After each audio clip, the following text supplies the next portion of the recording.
चाहेंगे। और अगर हम बात करें प्राचीन काल की, तो गुरु और शिष्य की परंपरा भारत में बहुत पुरानी चली आ रही है। तो आज के समय में ये कहाँ तक अपनी गरिमा को समेटे है? मैं थोड़ा सा इसका लंबा जवाब देना जी चाहूँगा। बिल्कुल। मेरा मानना है कि समाज की रिक्वायरमेंट के हिसाब से गुरुओं का रोल और उसकी महत्वता वेरी करी है। बिल्कुल। प्राचीन काल की बात करते हैं तो उस समय जो शैक्षिक जीवन होता था वो ज़्यादातर आपको जनरल एडमिनिस्ट्रेशन और राज्य के कार्यकलाप सिखाने के लिए गुरुओं का सबसे ज़्यादा फोकस होता था जी। भले वो आपके वैदिक एज हो, गुरुकुल परंपरा हो। भाई हम अपने पुराणों में, अपने महाकाव्यों में गुरु द्रोणाचार्य के बारे में पढ़ते हैं अधिकतर हमने कभी उनको मैथ्स और साइंस या वैज्ञानिक या त्रिकोणमिति बनाते हुए नहीं सुना, बल्कि वो दर्शन सुनाते हुए हमेशा पांडवों को हमने सुना है, धनुर्विद्या सुनाने के सुना है, राज्य की एडमिनिस्ट्रेशन में एथिकल और मॉरल क्वेश्चंस का निवारण करते हुए हमने उनके लेक्चर्स को सुना है। कौटिल्य को लिखने वाले हमारे चाणक्य, जो इस देश के सबसे प्राचीन गुरुओं में से एक है, उन्होंने जब चंद्रगुप्त मौर्य को तैयार किया शासन के लिए, तो उनकी सारी जो शिक्षा होती थी वो शासन के लिए सही और गलत, नैतिक अनैतिक के ऊपर फोकस रहती थी।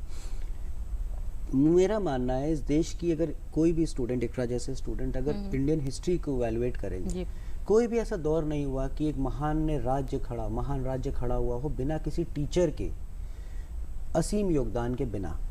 भले वो चाणक्य का योगदान हो चंद्रगुप्त मौर्य के लिए एक विशाल मौर्यन एम्पायर खड़ा करने के लिए, भले वो मुगल सल्तनत की सबसे बड़ी नींव को डलवाने के लिए जब अकबर को बैरम खान ने उंगली पकड़कर चलना सिखाया और 12 साल, 8 साल, 14 साल तक की उम्र तक उसके नाम पर शासन किया।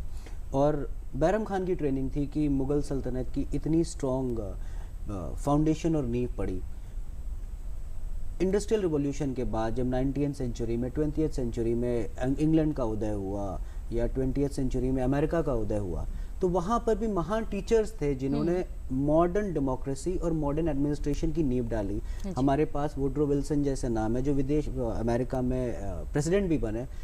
उन्होंने पब्लिक एडमिनिस्ट्रेशन के ऊपर न जाने अनगिनत किताबें लिखी, ऐसे फॉर्म प्रिंसिपल्स तय किए जिसके बाद अमेरिका जनरल एडमिनिस्ट्रेशन में इस दुनिया में अग्रणी योगदान निभाया। मैरी पार्कर फोले के प्रिंसिपल्स के ऊपर आज पूरी दुनिया का कॉरपोरेट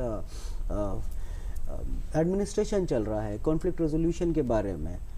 तो जैसे जैसे देश और समाज प्रगति करता है, आप देखें एक टीचर पहले राज्य सिखाते थे, युद्ध नीति सिखाते थे, फिर शांति के दिनों में जनरल एडमिनिस्ट्रेशन सिखाते थे, फिर इंडस्ट्रियल रिवॉल्यूशन के बाद आपने मैनेजमेंट के प्रिंसिपल्स को सिखाया, और आज आज़ादी के बाद हमारे पास अब्दुल कलाम जैसे टीचर्स हैं जो रॉकेट साइंस में और मॉडर्न एडवांस स्पेस साइंस के अंदर मिसाली टीचर्स बने हैं, जो यूनिवर्सिटी में भी पढ़ाते हैं और देश के फिर राष्ट्रपति भी बने। बिल्कुल।